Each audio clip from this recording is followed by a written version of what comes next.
Hindi ako kontento, oy. Ay, bilis naman. Hindi, bibigyan natin ng magandang komento.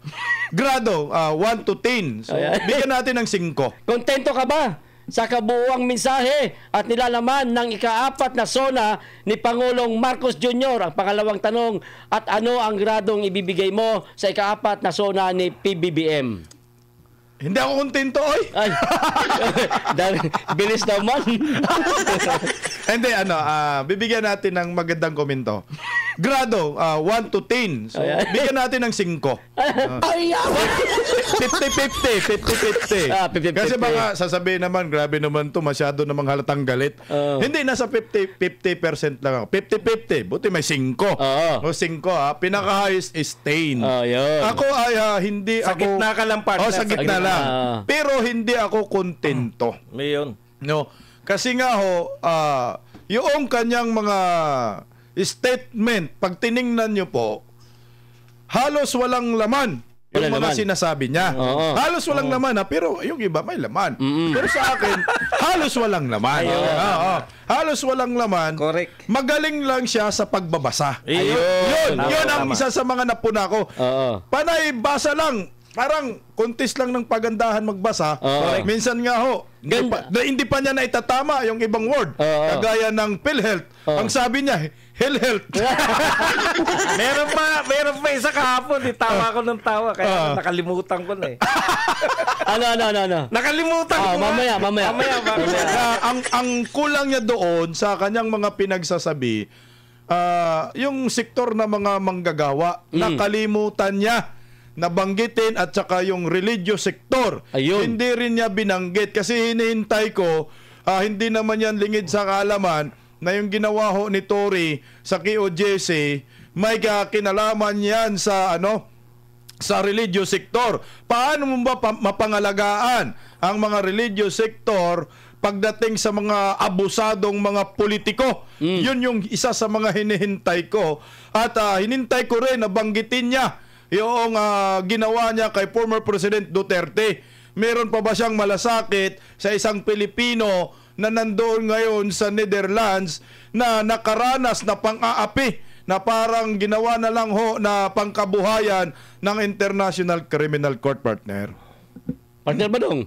Ako naman, partner, yung mismong sabi nga, napakaganda ng pagkakagawa, di ba? Punong-puno ng pangako, di ba? Partner, alam mo, ang pagkakaiba kasi ng pangako at pangarap, magkaiba yan, di ba? Magkaiba yan, Pag sinabi kasing pangarap, di ba, pinagtalunan natin yan. Pangarap ba yan o pangako? Kasi pag pangarap, parang malabong matupad. Malabo, oo. Pero pag pangako, hindi rin matutupad. Malabo rin.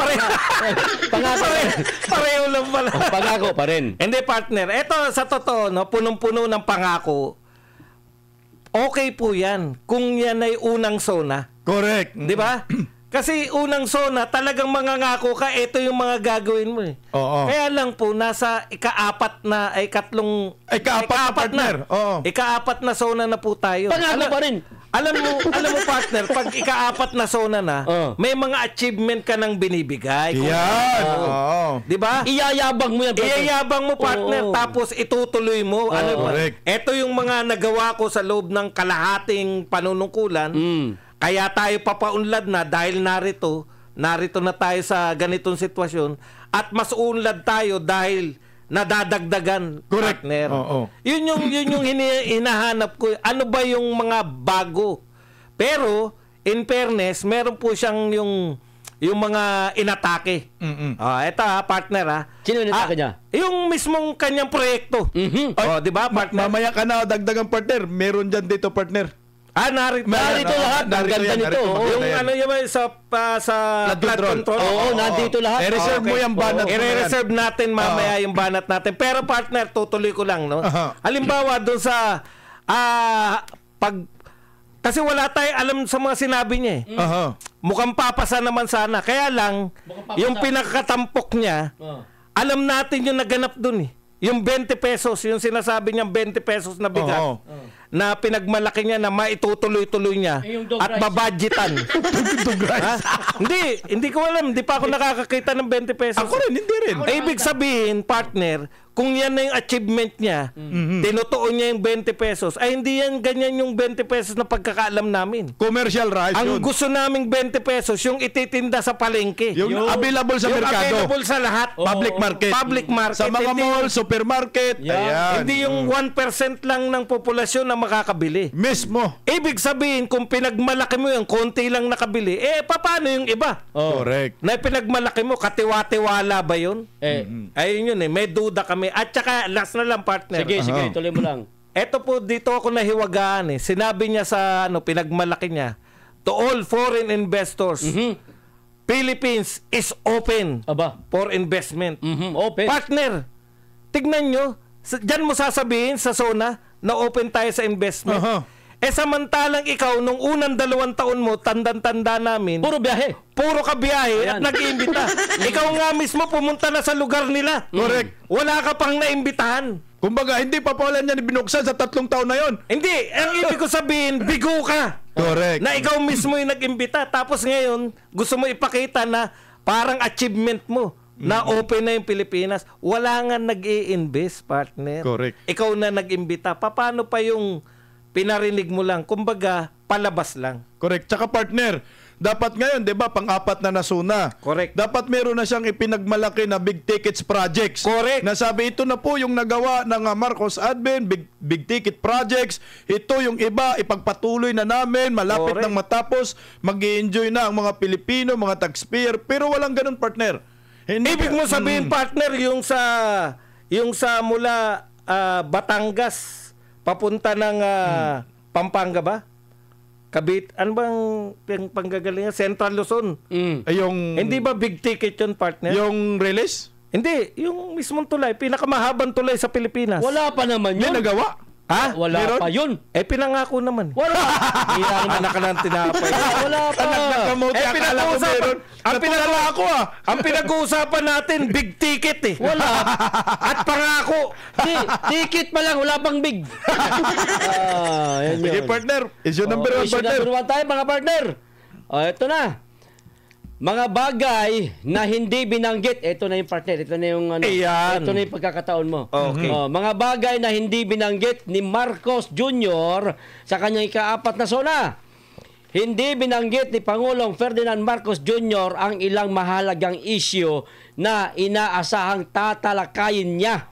Una, hindi niya tinukoy ang mabilis na paglago ng online gambling sa bansa kahit na ito ay sinasabing nakaaapekto sa maraming mahihirap na pamilyang Pilipino. Pangalawa, mga partner, hindi rin niya binanggit ang bagong kasunduang pangkalakalan na nilagdaan niya sa Estados Unidos matapos ang kanyang pagbisita roon. Sa halip, nakatuon ang kanyang talumpati sa mga isyong tulad ng kalusugan, infrastruktura, seguridad at pag-akit ng mga dayuhang mamumuhunan. Nagbigay rin siya ng pangako laban sa korupsyon at tiniyak na ang 2026 na pambansang budget ay dapat nakaayon sa mga planong gastusin ng pamahalaan. Bukod dito, hindi rin tinalakay ni Marcos ang kaso ng dating Pangulong Rodrigo Duterte sa International Criminal Court o ICC at ang panawagang ibalik ang Pilipinas sa pagiging membro nito na nangangailangan ng pagsang-ayon ng Senado. Ang pananahimik sa mga isyong ito ay umani ng kritisismo, lalo na't maraming mamamayan ang umaasang mabibigyan nito ng linaw sa kanyang ulat sa bayan. Ang tanong, mga partner, ano ang inyong saloobin tungkol sa mga bagay na hindi niya binanggit? Ayan, partner, sa akin siguro kaya hindi niya nabanggit itong mga isyong ito dahil napapasok nga dito si Bongbong Marcos. Kumbaga ito yung mga malalaking issue na hindi nila kayang sagutin, hindi nila kayang ipaliwanag kung ano ang nangyayari. Kagaya po itong 19% foreign policy ni Bongbong Marcos na 1% lang yung nakuha ng bansang Pilipinas, samantala nililigawan niya si Donald Trump at ipinagmalaki pa na brother to brother, siya talaga yung pinakakakampi ng Pilipinas, siya ang sumbungan ng mga Pilipino. Pero ang resulta, 1% lang ang nadala. Pag tiningnan mo, ito ay failure. Failure yung ginagawa ni Bongbong Marcos na pagbisita sa Estados Unidos upang makiusap kay Donald Trump patungkol sa tariff. 1% lang ang napala mo. So hindi niya talaga kaya mabanggit yan at hindi niya maipaliwanag dahil ang buong mundo pagtatawanan siya sa suna niya. Ayun. Kaya siguro naghahanap na ho sila ng pwedeng maitakel, kaya nabanggit na niya si Torre, champion daw. Uy, champion naman talaga. Champion, walang kalaban, walang match.